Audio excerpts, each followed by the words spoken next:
Welcome to the Trump Breaking News Network, your daily source for up-to-the-minute Trump news. Join us today and every day. Here's today's news. This is TBNN. GOP growing frustrated with Trump's trade threats. By Alexander Bolton. Republican lawmakers are urging President Trump to proceed cautiously on the North American Free Trade Agreement, NAFTA, after he shocked leaders in Canada and Mexico by threatening to pull out of the 23-year-old accord. They immediately registered their alarm with the administration after word leaked last week that Trump was considering an executive order to pull out of the trade pact. Senate Finance Committee Chairman Orrin, Republican Utah, who has jurisdiction over trade and customs, said he was troubled by news of the order and raised some concerns, too, with the administration. Trump quickly dropped the threat, giving Republicans a sense of whiplash. "I couldn't tell whether that was a strategy or just a miscue inside the White House," Senate Foreign Relations Committee Chairman Bob Corker, Republican Tennessee, said of the reversal. Trump has ratcheted up his trade tactics in recent days, slapping a 20% tariff on softwood lumber imports from Canada and warning that he will not tolerate what he says is unfair treatment of American dairy imported to Canada. But the tough talk is making his allies in Congress nervous because Canada and Mexico, the two other signatories to NAFTA, buy billions of dollars in American goods.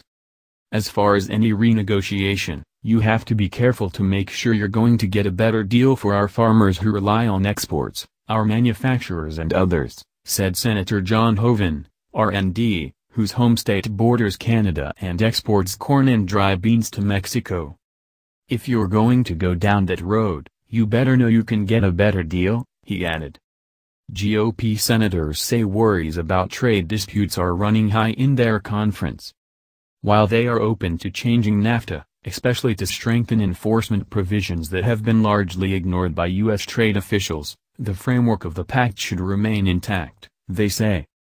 "There's a lot of sentiment along those lines," said Senator John Boozman, Republican Arkansas, whose home state exported $1.2 billion to Canada and $837 million to Mexico in 2015, its two biggest foreign markets.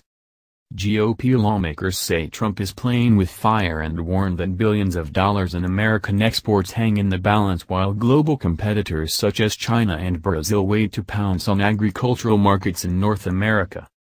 "As a Kansan, our state would be very much impacted by the loss of a trading relationship, the ability to export to Mexico and Canada," said Senator Jerry Moran, R-Tenn.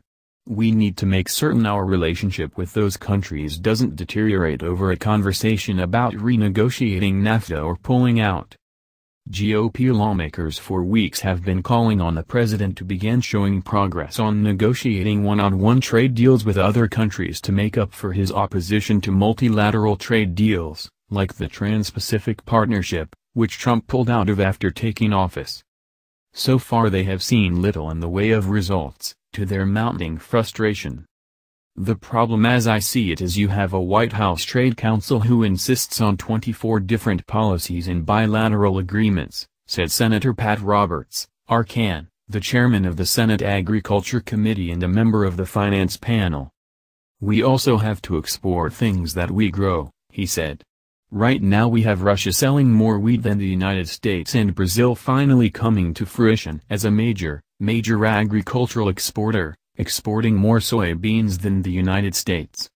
We have to reach a better understanding within the administration," he added.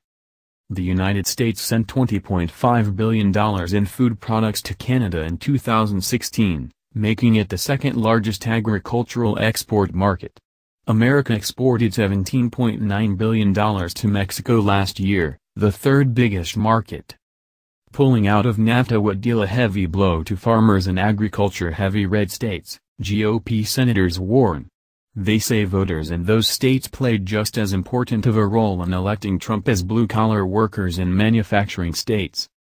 Lawmakers hope the administration will change its tune with major agricultural trading partners now that the Senate has confirmed Sonny Perdue as Secretary of Agriculture. Trump's pick to serve as U.S. Trade Representative, Robert Lighthizer, is still pending. It remains unclear how serious Trump is about leaving NAFTA. The draft order certainly grabbed the attention of Canadian Prime Minister Justin Trudeau and Mexican President Enrique Pena Nieto, but might have been a negotiating ploy. After dropping the order, Trump praised the U.S. relationship with both countries as very special and expressed hope of renegotiating a fair deal. But Republicans in Congress worry that testing those relationships could be dangerous, especially when foreign competitors, whether it be Russia, Brazil or China, are looking to grab U.S. market share. We knock the number 2 and 3 countries in the head, you may do lumber a favor, but the retaliation coming back, you really have to think these things through with regard to the law of unintended effects, Roberts said. That's the news. Join us here every day. Be sure to subscribe and click the bell. See you next time. This is TBNN.